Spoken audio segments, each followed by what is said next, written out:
Okay, so let's take a look at some of the options on the table. Number one, tax revolt. It's a bit like a chicken and egg situation.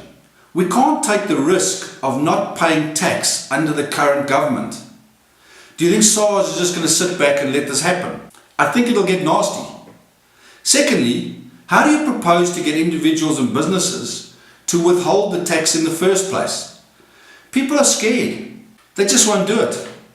Number two, we all move to the Western Cape when we secede. The right to self-determination, as has been put forward a few times on the group, and there's actually a group dedicated just to that.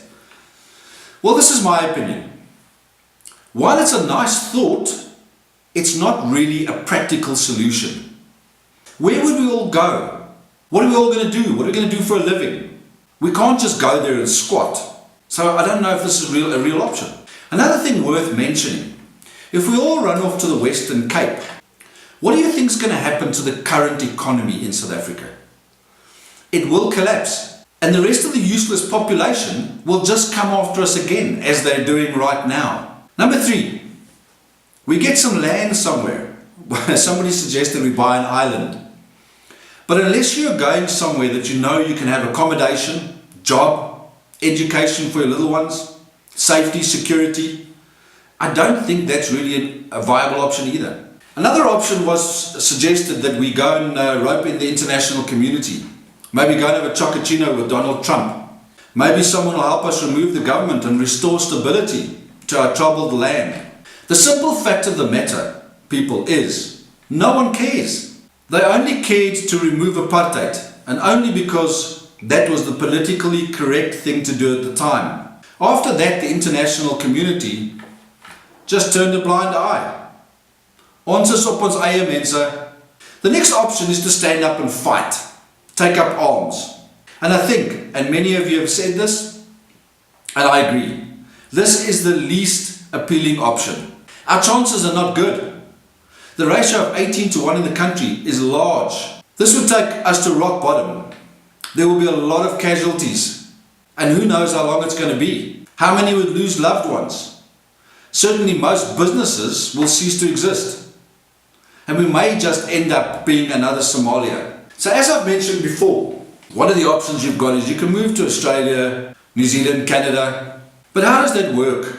Well, firstly you have to apply, and hopefully you're accepted. Many people won't be, and they're clamping down on that. Then you've got to find a job. You've got to sell off some of your assets. Move whatever you're keeping to the other side, jump on a plane and start again. What does this do for you? Well, it gets you out of South Africa. It gets you out of paying the South African debt. It gets you living in a stronger and more stable economy, a more stable currency and a safer environment. Please bear in mind, not everyone can go. And secondly, it takes a long time, a lot of money and a lot of effort. Okay guys, so let's explore the opt-in, opt-out option. If you're deciding you want to go to Australia or New Zealand, what you have to do, and bear in mind this is where you are at the moment, you have to opt out of here and opt in there. Now what does that opt-in, opt-out option mean? It means that you take yourself physically and move with all your things and everything else to there. And when you arrive on that side, you've opted in, you then pay tax there, you pay everything else, you buy a house, everything else you need is there. It doesn't have to be there, and there you have to apply to get in. Many of you won't get in.